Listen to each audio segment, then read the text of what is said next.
Mark, you know that I'm a life insurance agent. My question to you is, do you own life insurance? How much do you own? And what do you think about life insurance in general? First of all, life insurance is one of the great four financial products of all time. You have banks, people have money in banks. You have real estate, which is historically where the wealth has been created. You have the stock market, investments, bonds, and all that kind of stuff. And then you have number four, the big of the four pillars that hold up the financial world. You have life insurance.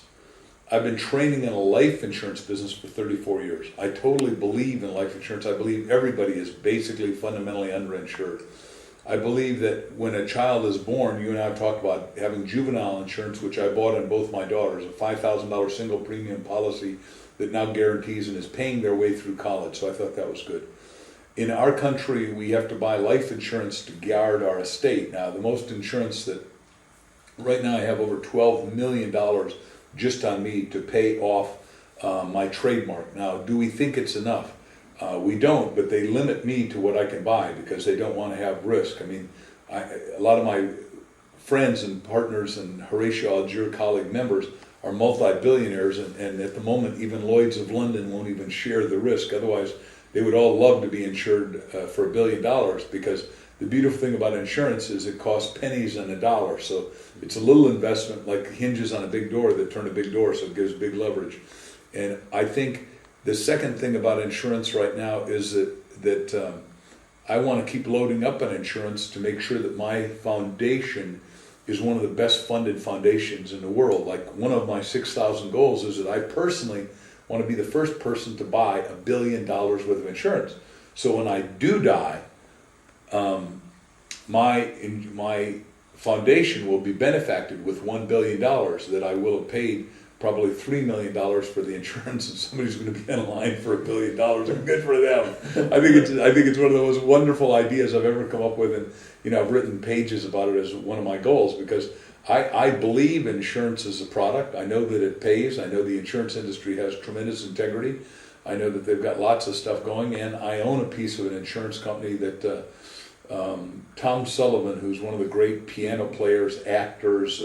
This guy is blind and he plays golf, and when he met Arnold Palmer, he said, "I want to bet you $1,000 I can win against you." And Arnold kept saying, "Look, I'm a professional, I can't take your 1,000. And finally, after a while, he gave up and said, "Okay, I'll take the 1,000. He said, "Anytime, anywhere." Tom said, "Tonight at midnight."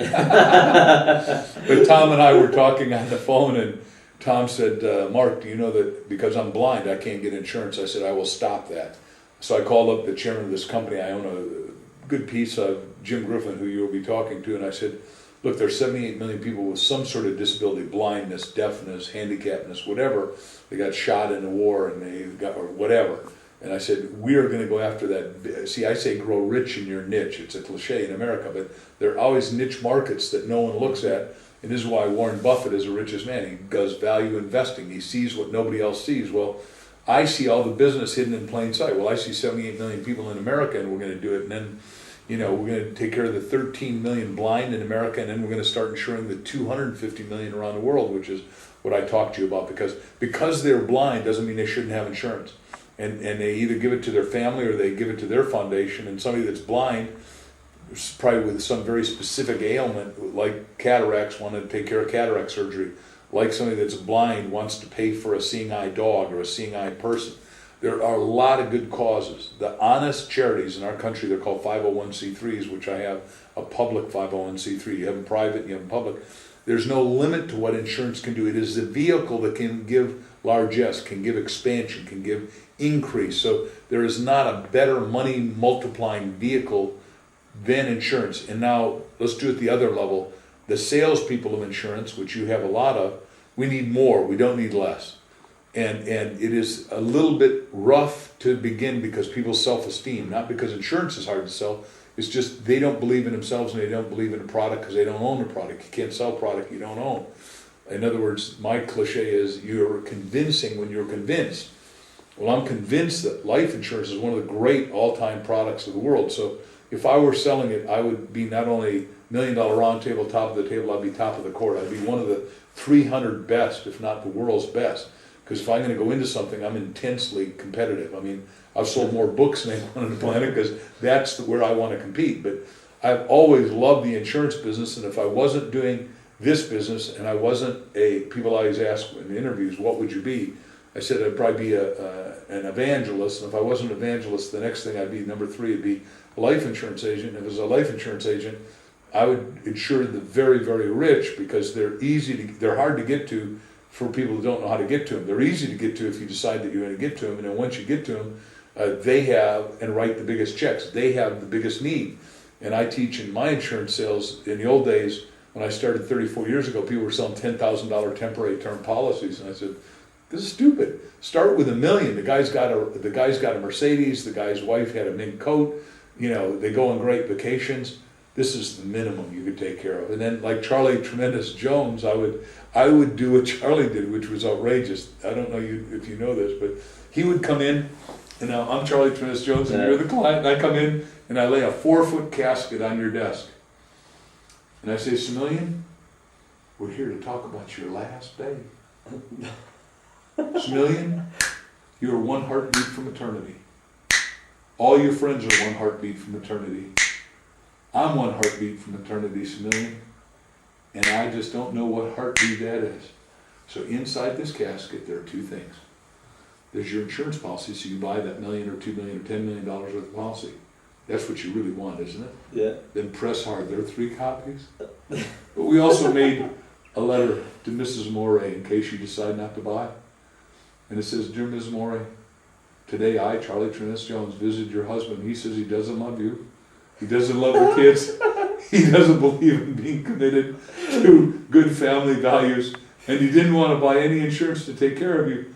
And we think that he's going to be dead for a very, very long time, so that he should have taken care of business. But Smillian, would you sign that, and then I'm going to hand carry it over to Mrs. Mori right now. No problem. This is very good close. Isn't this a good close?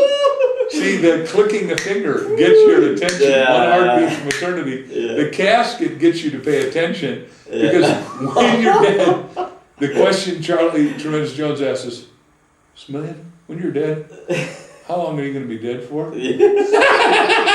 And it makes when you will come back to earn some money. yeah. How are you going to take care of those kids that you created, all those kids? And what it does what Bill Cosby says. Bill Cosby says a dentist is the only one in the world that can make your butt walk across a chair. Well, I think a good insurance agent who asks what we call the disturbing question can make your butt walk across a chair. Yeah. It is not good, it is imperatively good, because the world's underinsured. Mm-hmm. Like only 3% of us have a will in America, which is probably pretty generalizable, and I hope you've got a will saying how you want your estate to be taken care of. Only 3% of us really have our insurance anywhere near adequately taken care of. So we're all undertaken care of. So as you manifest your potential, everybody else can manifest their potential.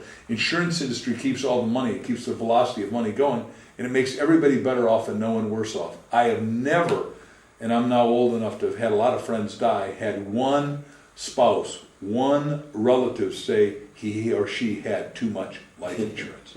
I agree with you. Okay.